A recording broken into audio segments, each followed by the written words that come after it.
senador, como foi a visita hoje ao ex-presidente? O que vocês conversaram? Triste para todos nós esse momento. Eu e milhões de brasileiros queríamos que o presidente estivesse, ao menos em casa. O presidente, ele apresenta um quadro de certa instabilidade, isso é verdadeiro, até de equilíbrio físico na hora de andar, muito remédio, né? Naturalmente pelos problemas de saúde dele. Soluço, posso confirmar isso durante a conversa em diversos momentos, engasgo, soluço, né? Mas posso também dizer que a equipe médica estava presente, inclusive levaram remédio ao presidente enquanto nós conversávamos, né? Lógico que não é a melhor situação, não seria para ninguém, como não é também para os milhares de brasileiros que estão presos, perseguidos políticos, mas o presidente ficou muito feliz com a minha visita, também do senador Bruno Bonetti mais cedo, certamente acho que amanhã ou depois, Nicolas e outros. Isso a gente leva ânimo ao presidente, né? A gente leva o abraço de milhões de brasileiros. Pude entregar ao presidente diversas correspondências, cartas que recebi, inclusive da Associação dos Familiares das Famílias Conservadoras do Rio de Janeiro, que me entregaram, né? Meu filho pediu para entregar um livro ao presidente Bolsonaro e eu fiz. Também entreguei um bloco para que ele pudesse fazer anotações, né? Nesse momento que ele está solitário, né? Nessa situação. O presidente ficou entusiasmado, conversando sobre o futuro do país, sobre a situação de diversos estados, sobre a candidatura do Flávio, que se consolidou, né? E que vem trazendo novos apoios e vem mostrando isso nas pesquisas. Foi uma decisão acertada. Flávio representa o presidente Bolsonaro e a todos nós. Essas articulações elas vão seguir. A gente está no momento, começa a avançar um momento de definição para todos os estados e para o país. 4 de abril é quando os políticos devem se posicionar definitivamente nos partidos que vão concorrer. E nós temos, e confirmei o que eu esperava, a grande probabilidade de alcançar a maioria no Senado, que é fundamental, né? Conversei da importância de elegermos aqueles que não têm rabo preso, né? Porque a gente está vendo o descalabro, a escalada da corrupção, o que está acontecendo no país, e a gente sabe que muitos parlamentares são pressionados por questões próprias ou de familiares e que não podem fazer o que tem que ser feito. Isso tudo foi conversado.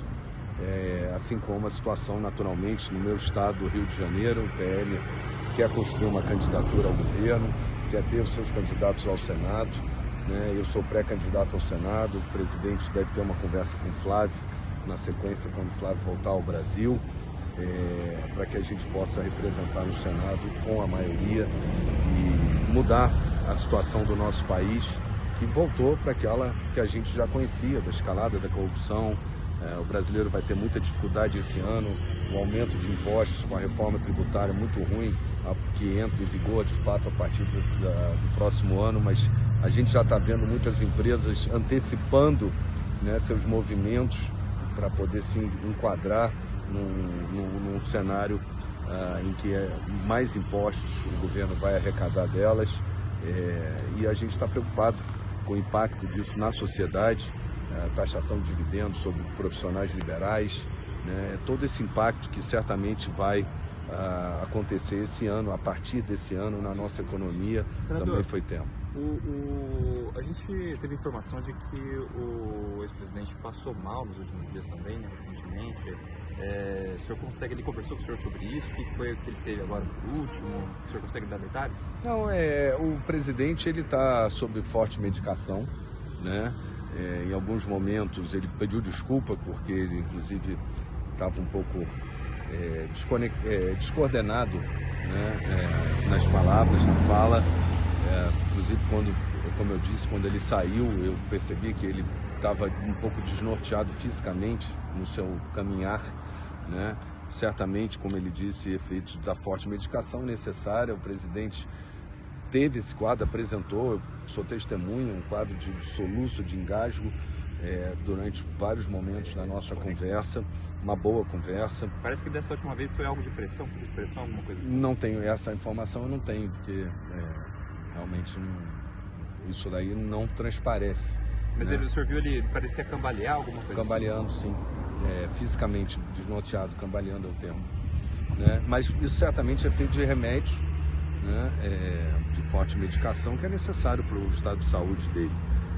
Mas conseguimos conversar, uma boa conversa sobre o país, sobre o futuro do nosso país.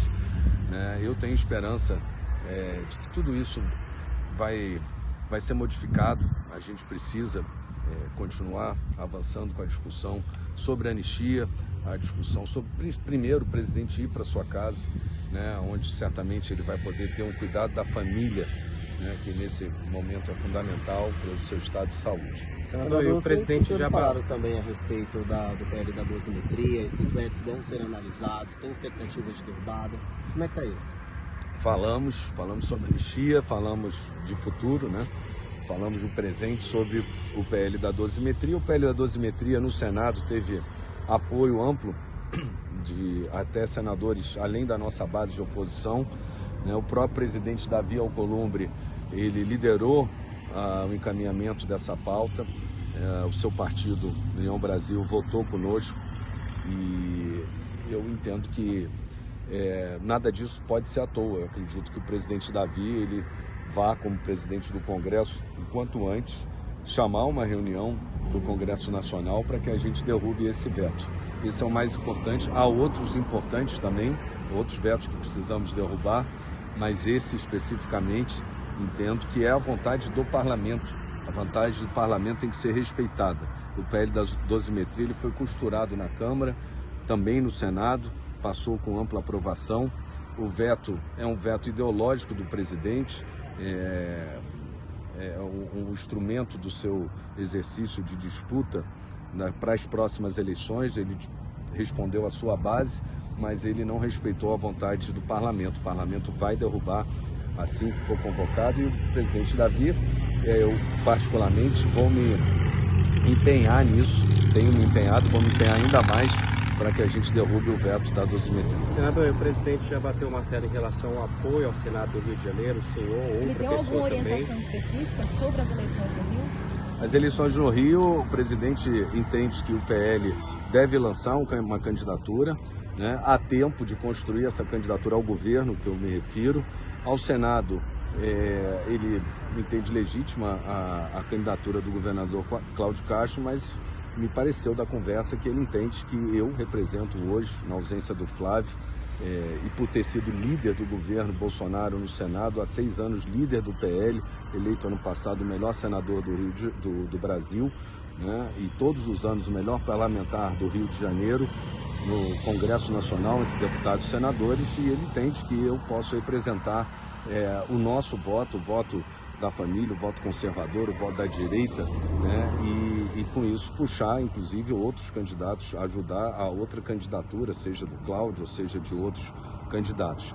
Esse martelo não está batido, tudo isso é uma construção, essa construção passa pelo Flávio, e eu tenho que respeitar isso, e eu respeito o presidente Bolsonaro, tenho eterna gratidão, me empenhei bastante no meu mandato para devolver a ele todo o apoio que deu ao senador Harold de Oliveira, a nossa chapa, senador Harold e eu ao Senado.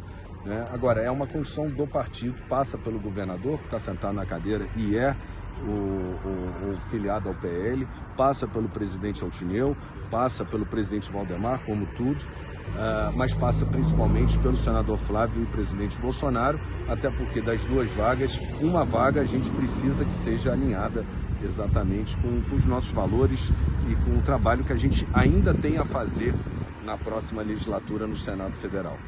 Senador, e ele falou alguma coisa sobre o encontro do Tarcísio com o Flávio? Não conversei a respeito, vejo que pela conversa há um alinhamento do governador Tarcísio de Freitas com a candidatura do Flávio Bolsonaro, né, estimulado pelo presidente Bolsonaro, e ele manifestou satisfação com isso.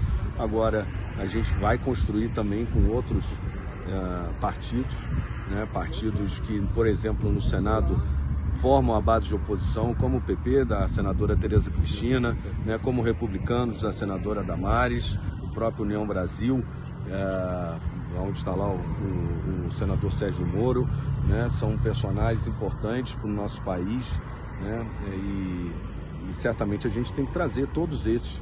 É uma eleição que ela é polarizada pelo fato do presidente Lula estar concorrendo à reeleição. E isso é absolutamente inevitável, né? E a gente agora tem a possibilidade de comparar governos.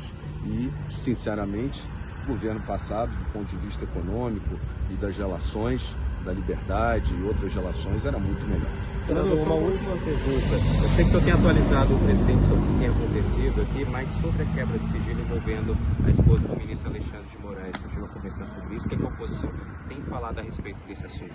Não conversei sobre essa questão específica e muito pouco sobre o STF.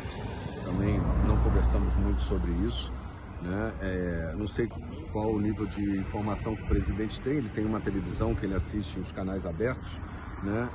Ele está limitado aos canais abertos, por isso ele tem acompanhado, né? Falamos da corrupção, da escalada da corrupção no país como um todo, mas não especificamente a respeito de nenhum ministro, né? Essa é uma questão que cabe ao parlamento, aos órgãos de controle, né? Eu já me posicionei a respeito. Eu ressinto muito como advogado a ausência de magistrados de carreira. Inclusive sou autor de uma proposta de emenda constitucional, porque entendo que o ápice da carreira da magistratura é o STF. Isso faz o STF seja um tribunal mais técnico. Quando a gente tem um tribunal formado por advogados, é natural que eles advoguem, e talvez isso explique muito do que está acontecendo hoje.